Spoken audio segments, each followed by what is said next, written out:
चले suit boot झाड़ के, चले चार चक्का गाड़ी साज के संवार के। सुना हो केहू के पिया चले सूट बूट झाड़ के, चले चार चक्का गाड़ी साज के संवार के। हमार सैया घूमे लेके बसा हवा हो, पानी हाई फाई सखी सब कर दूल्हा हवा, पियावा हमार बौरा हवा हो।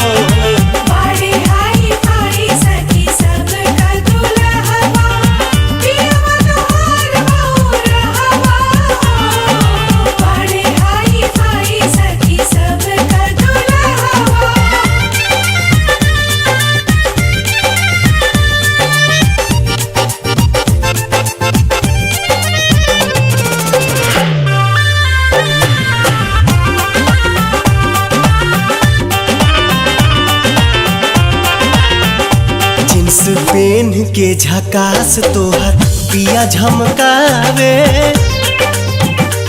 ड्रेस झार सेंट मार पूरा देह गमकावे, हमरो बलमुआ भभुतवे लगावे।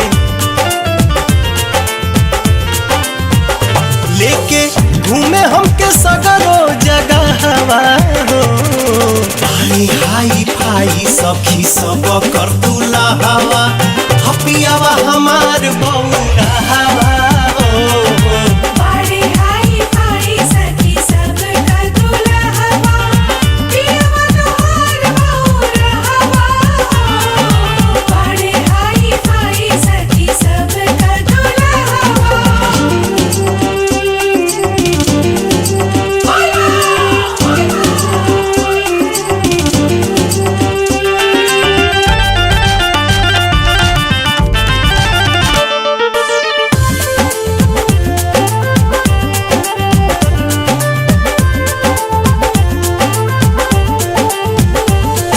शाम बाबा धाम बाटे मेला हर साल के,